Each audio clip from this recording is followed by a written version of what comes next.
This is the NBC University Theatre, presenting another in our series of radio plays based on the world's great stories. Tonight, Gullivers Travels by Jonathan Swift, with Henry Hull as Lemuel Gulliver.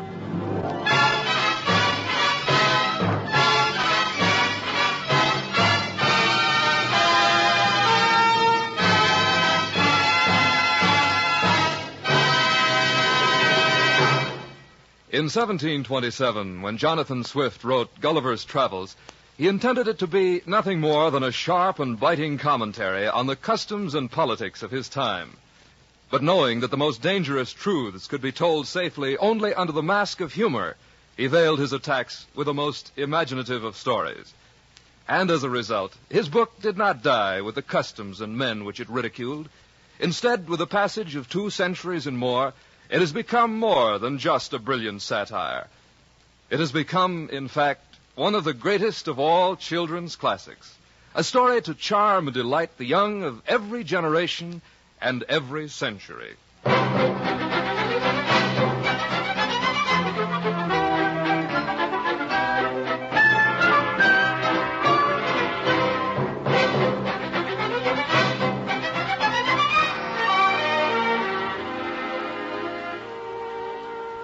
My name is Lemuel Gulliver. For 16 years and 7 months, I sailed the seas on several vessels, first as a surgeon and then as captain. In the year 1699, I accepted an offer from Captain William Pritchard, master of the Antelope, who was making a voyage to the South Seas. I shall not trouble you with the particulars of our adventures in these seas. Let it suffice to say that in our passage we ran afoul of a tropic storm.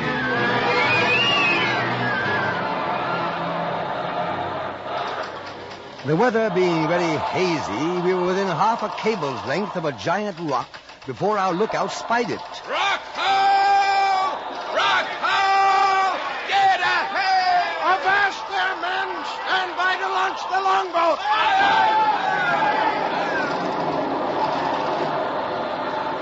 Aye! 6 of us made shift to get the longboat into the sea.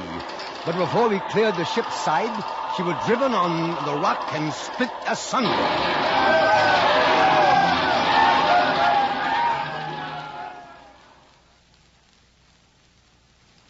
What became of my companions, I cannot tell, but conclude that they were lost. For my part, I swam as fortune directed, and was pushed forward by wind and tide to a point where I found myself within my depth. When I finally struggled ashore, I was in so weak a condition that I lay down on the grass and fell asleep.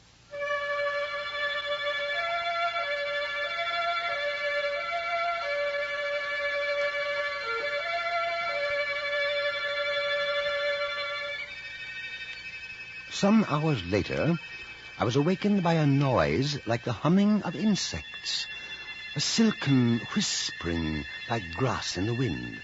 I tried to raise, only to discover my arms and legs fastened securely to the ground, and my hair tied down in the same manner. At once I became aware of something alive, moving on my leg, advancing gently forward over my breast, walking boldly up to my chin. By bending my eyes downward, I was able to perceive that it was a human creature not 6 inches high, with a bow and arrow in its hands. And even while I looked, at least 50 more of the same kind followed the first. It gradually became clear to me that it was these tiny creatures who had made me a prisoner, who had bound me securely while I slept, with cords no thicker than a thread of silk. Outraged at first by the absurdity of a man of my stature being thus treated, I then began to ponder how light my plight was compared to that of thousands of my own countrymen who too were bound by invisible threads of caste, custom, and circumstance. Were they not prisoners as much as I, the only difference being that I was aware of my plight and they were not? The Lilliputians, for that was the name of my tiny captors, brought me food and drink sent thither by their emperor's orders, freeing one of my hands so that I could eat. In Lilliput, as in my own island, the state of a man's stomach is likely to govern his thinking. I topped off my meal with a hogshead of good wine, then fell asleep. While I slept, I was bound in chains and carted by 1,500 horses to the palace of the emperor. His Imperial Majesty, Globestrum Amaran Velmi Gerdilo Sheflin Malioligu, most mighty Emperor of Lilliput. Your Imperial Majesty, your most humble servant. His Imperial Majesty, Globestrum Amaran Velmi Gerdilo Sheflin Malioligu, proposes to the man mountain lately arrived in our celestial dominions the following articles. One or two of the articles proposed were not altogether to my liking, but overwhelmed by the presence of royalty, I could only prostrate myself at His Majesty's feet and acquiesce. He then had a mind to entertain me with one of his country's best-loved shows. Redbristle, his Minister of Private Affairs, ascended to my shoulder to interpret the performance for me.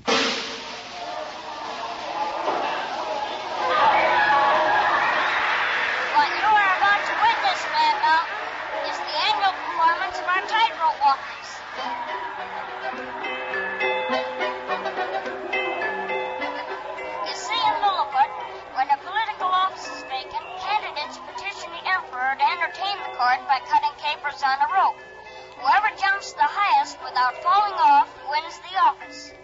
That's Flimnap, candidate for the office of treasurer, performing now. He's superb, colossal. Why, he's a sensation. He should be.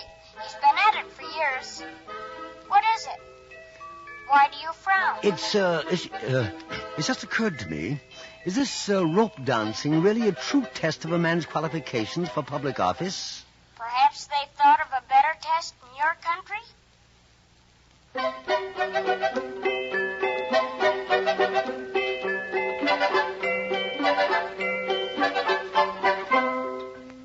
Surely, I thought. Surely in this setting of ideal loveliness, these tiny, doll-like people, so energetic, so resourceful, must have attained a state of happiness and perfection that we larger mortals only dream of. But I was doomed to disillusion. I'd been there scarcely a month when my friend Redbristle came and climbed up on my shoulder and began to whisper in my ear. That mountain, we labor under two mighty evils. A violent schism at home. A schism here in Lilliput? For above 70 moons past, there have been two struggling parties here. The Tremixans and the Slamicsans. Well, how do you differ politically? Most profoundly. One party adheres to the wearing of high-heel shoes, the other low-heel. High and low heels. His Majesty favors lesser heels in his administration. Therefore, the animosity of the two parties runs so high, they will neither eat nor drink with each other. Is there no hope of a compromise? Neither party will yield a fraction. Meanwhile, the country is split in two. And at the same time, we are threatened with an invasion from the island of Blefuscu. Blefuscu? A neighboring kingdom with which we've been engaged in a most obstinate war for 6 and 30 moons. 6 and 30 moons? Amazing. Even in Europe, we are not often able to sustain our wars that long. What started your war with the Blefuscudians? An egg. An egg? Now, it's allowed in all hands that the natural way of cracking a boiled egg is upon the larger end. Naturally. The present emperor's great-grandfather, however, during his reign, published an edict commanding all his subjects to break the smaller end of the egg. The people so resented this that there have been 6 rebellious uprisings wherein one emperor lost his life and another his crown. But you are a rational people. Can't it be made clear to you the futility of such conflicts? Many hundreds of volumes have been published on the subject. But the emperor has ordered all books that do not support the little Indian point of view suppressed, burned. I see. Meanwhile, the war is to start all over again. The enemy has already equipped a numerous fleet and is preparing to descend upon us. If there is anything I can do... His Majesty is placing great confidence in your strength and valor. I am greatly flattered. Please present my humble duty to His Majesty and inform him that I stand ready with my life to defend his person and state against invaders.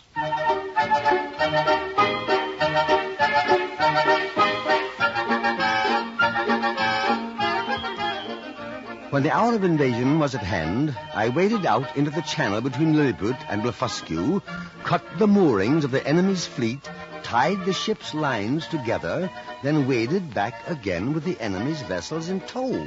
The whole kingdom of Lilliput awaited on the shore to do me honor.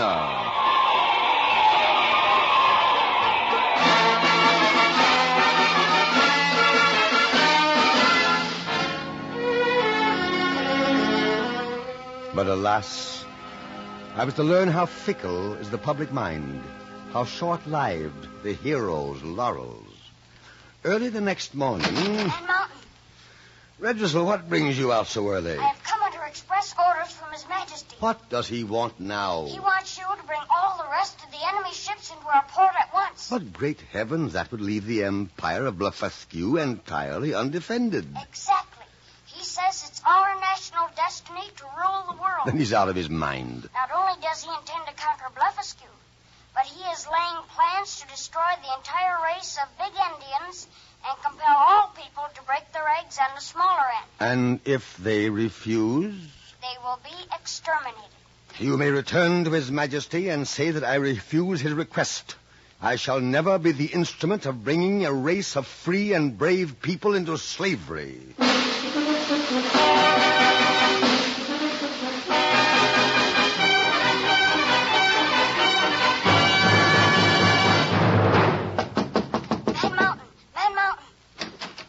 What is it, Redressel? Did you give the Emperor my message? Man Mountain, you must leave Lilliput at once. What do you mean? Listen, His Majesty is angry. Most angry at your refusal. He intends to blind you. Blind me? Yes, he's clever. He recognizes that the loss of your sight will in no wise impair your bodily strength. You will still be useful to him.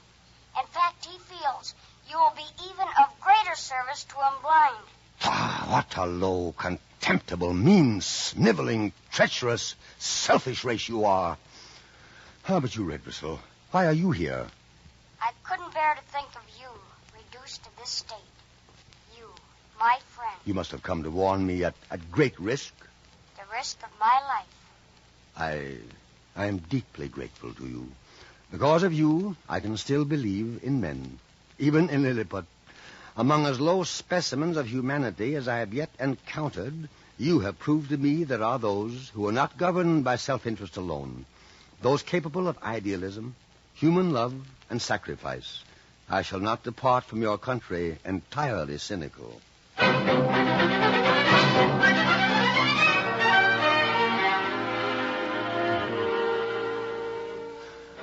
My next voyage, after many misadventures, brought me to the kingdom of the Brobdingnagians, a race of giants as tall as steeple spires, whose voices roared like waterfalls. Among these giants, I was looked upon as a freak. The queen chanced upon me when I was being displayed in a box in the marketplace, and, delighted by the fact that I was 30 times smaller than her court dwarf, persuaded the king to buy me for her plaything. At the court, my lot was intolerably humiliating. My behavior occasioned gales of laughter. Just as in my country, children are looked upon as objects of fun and derision. I became obsessed with the idea of proving to the king and his court that I was indeed a man, after all. At length, I hit upon a way to accomplish this. I offered to reveal to the king the secret of an invention that, up to this time, is the most significant achievement of my race. Tell me, my diminutive friend, what is this wonderful invention? Well, sire, between 300 and 400 years ago, there was compounded a certain powder, which, when kindled, will fly up into the air with a noise and agitation greater than thunder. What a diverting idea for feast days and celebrations. Ah, but wait, your majesty. Ram the proper quantity of this powder into a hollow tube of brass or iron, and it will drive a ball of lead with such violence and speed that nothing can sustain its force. But might that not prove destructive? It will rip up pavements, tear houses to pieces, lay waste cities, dash out the brains of all who are near. Stop. You could become the master of the lives, liberties, and fortunes of all your people. Whoever disputed your absolute authority... Are you too ignorant to understand that I neither have nor want absolute authority? Surely you, a king, You cannot be without ambition. You must wish to live in the annals of your people. Now, by the use of this formula, our Prince of Orange... Be quiet, I command you. Some evil genius, enemy of mankind, must have been the first contriver of this powder. If you value your life, never mention it again. As you will, sire. But it is plain to be seen that here you have not reduced politics and the conquest of power to an exact science, as the more acute wits of Europe have done. Power, politics. It is my opinion that whosoever can make 2 ears of corn or 2 blades of grass to grow where only one grew before does more essential service to his country than the whole race of politicians put together.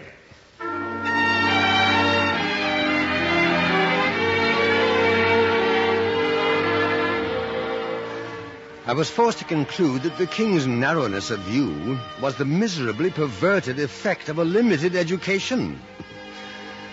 Eventually, I reached home again, but such is my restless nature that I had not been there 10 days before... Man the capstan and cast off the stern line. Aye, aye,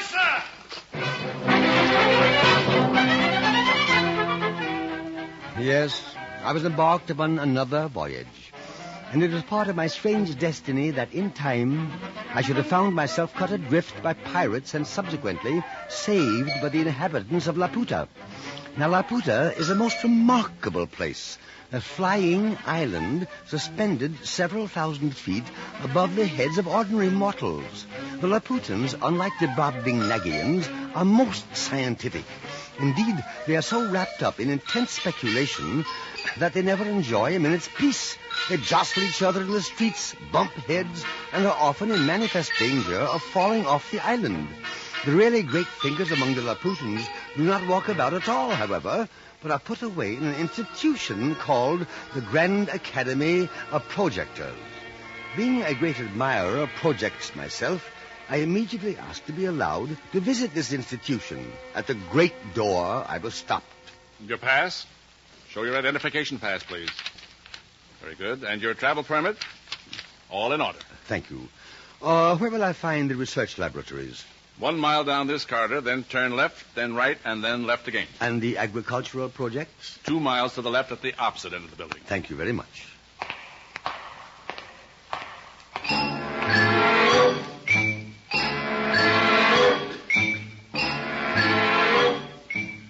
Yes, I am the coordinator of all architectural research projects. It was I who first introduced the idea of beginning all buildings at the top and working down.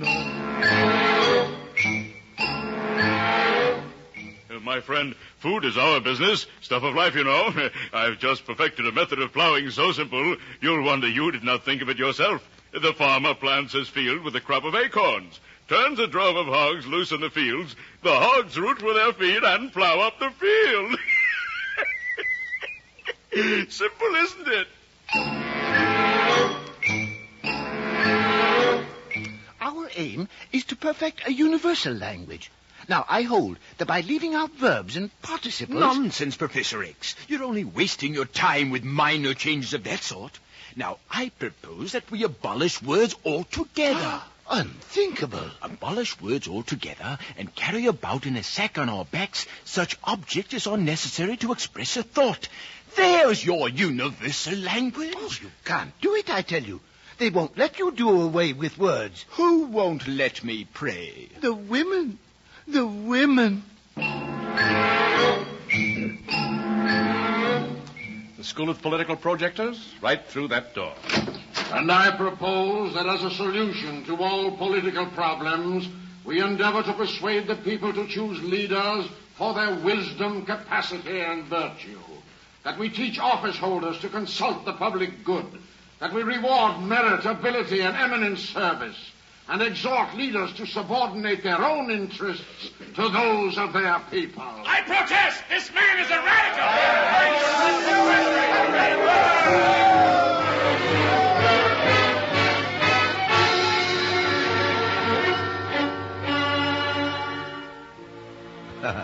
Except for the fantastic ideas I heard expounded in the School of Political Projectors, I must say that I was impressed with the Grand Academy of Laputa.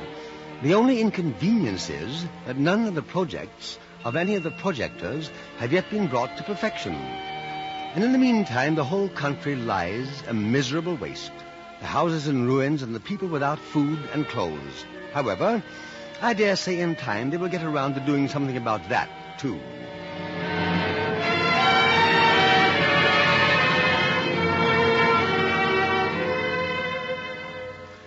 My last voyage took me to a country where horses, called in the land Houyhnhnms, are the masters, and men, called yahoos, are the beasts of burden.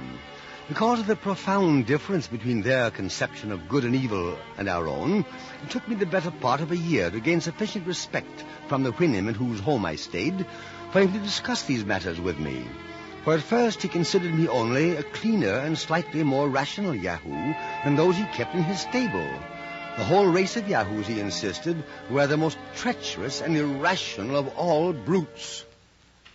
All you need do is throw among 5 yahoos as much food as would be sufficient for 50. Instead of eating peaceably, they will fall to quarreling and fighting, each single one determined to have it all to himself. I'm afraid the yahoos of my own country are inclined toward similar behavior. And yet you tell me that in your country the yahoos are the masters and the Houyhnhnms the beast of burden. How can that be? What you fail to recognize is that in my country the yahoos are civilized. Civilized? What is civilized? So many of your words I don't understand. Lying, deceit, power, lust, government, malice, envy, evil. But go on. Tell me, what is civilized? Well, amongst us, we have wonderful things such as you Houyhnhnms have never dreamed of. Magnificent castles, gorgeous clothing, the noblest, most costly meats and drinks. Our ships go to the ends of the earth to bring these luxuries back for the rich. Rich? What is rich? Well, a rich yahoo is one who has enough money to buy these luxuries I have just described. Then they are not free to all. Oh, no, by no means. How many of your yahoos do enjoy them? Oh, about 1 in every 1,000, I should say. The bulk of our people live miserably by laboring every day for small wages. Wages? Money. The most prized and precious substance amongst us. What you say amazes me. Now, among us Houyhnhnms, it is our supposition that all animals have a title to their share in the productions of the earth. But then, of course, we are not civilized. Tell me, those yahoos who do not have the luxuries you describe, how do they feel? They are in a continual ferment of endeavor to earn sufficient money to live as the rich do. And of what does this endeavor consist? Oh, there are numerous kinds. Begging, robbing, stealing, cheating, forswearing, flattering, forging, gaming, hectoring, voting, libeling, scribbling, stargazing. Then there are the recognized professions, of course, like doctoring. Please explain. Well, it is part of our civilization that we eat when we are not hungry, drink without provocation of thirst, sit whole nights imbibing strong liquors. Most extraordinary. All of which disposes us to sloth, inflames our bodies, and prevents digestion. Then there are diseases to which husbands or wives, grown weary of their mates, are subject. Incredible. All of which makes the profession of doctoring a most lucrative one amongst us yahoos. But I must tell you of another profession, the law. Please spare me. I do not feel equal to hearing about the law today. To be frank, your whole discourse has only increased my abhorrence for the whole species of yahoos. For the yahoos amongst us, I have always felt a kind of pity for their ignorance. But the yahoos of your country, you say, pretend to reason. Instead of reason, it seems to me you're possessed only of some quality fitted to increase your natural vices. Do you realize that for all your talk of civilization, all your fine words, you have never mentioned the one word we Houyhnhnms prize most deeply? Love. Love? It is the law of our land. We need no other. Amongst us, love is not confined to any particular object, but universal to the whole race. We show the same affection for our neighbor's issue as for our own. And wherever a Houyhnhnm goes, to whatever part of the land, he looks upon that as his home.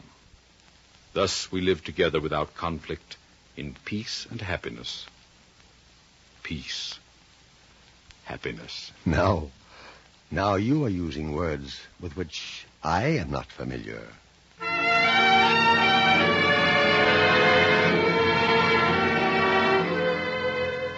But in time, dwelling amongst the Houyhnhnms, I was to learn the full meaning of peace and happiness. I enjoyed perfect health of mind and body. I did not feel the treachery or inconstancy of a friend.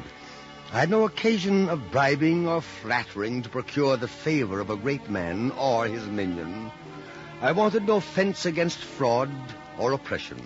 In the midst of all this happiness, and when I looked upon myself to be fully settled for life, my host sent for me one morning a little earlier than usual. It is with great sorrow that I must tell you what I must. You will have to leave us. Leave you? Go from this peaceful country? Oh, no, not that. Don't send me away. It is the opinion of the majority of the Houyhnhnms that we jeopardize our well-being by keeping you here. It is feared that you, since you have the rudiments of reason added to the natural depravity of a Yahoo, that you may influence the other Yahoos to rise up against us. A thought of that kind never entered my mind. I swear it. So I told the other Houyhnhnms. But they replied that ye yourself had told us that your kind excels in the art of lying and dissimulation. How can you be trusted? You must go.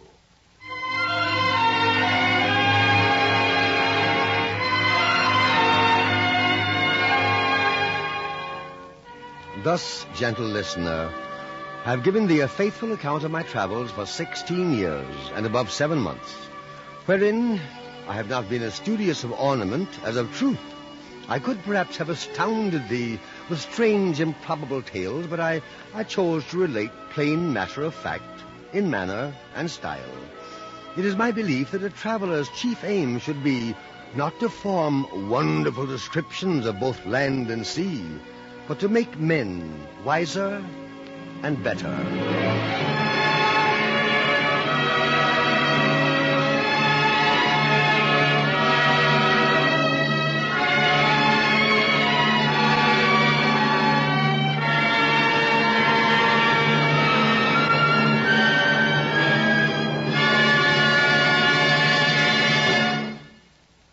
The curtain of the NBC University Theatre falls on Gullivers Travels, another in our series of radio plays based on stories that live. Tonight's adaptation of the Jonathan Swift story was written by Frank Wells and starred Henry Hull as Lemuel Gulliver, with Anthony Boris as the Lilliputian, Ken Christie as the Brobdingnagian, and Gail Gordon as the Houyhnhnm. Henry Hull may soon be seen as General Mike McCready in the Warner Brothers picture Fighter Command. Others in the cast were Bruce Cammon, Stanley Farrar, Cy Stevens, Jack Crucian, Earl Lee, Jack Carroll, and Cliff Clark. It is with real pleasure that the NBC University Theatre announces that beginning with our next performance, our productions will be a full hour in length. The first of these attractions will be an adaptation of the Henry James novel, The American, with Alan Hale in the starring role. We suggest that you watch your local newspaper for time and station.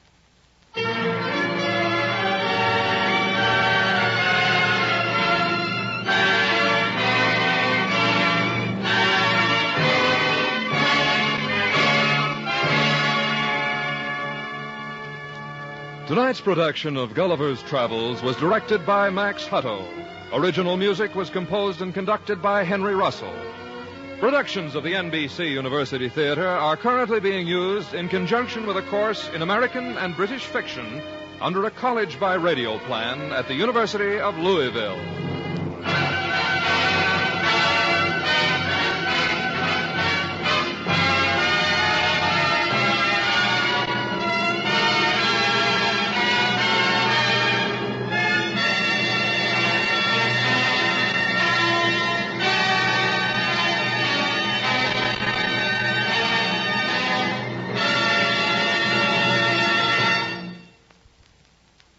This program came to you from Hollywood. This is NBC, the national broadcasting company.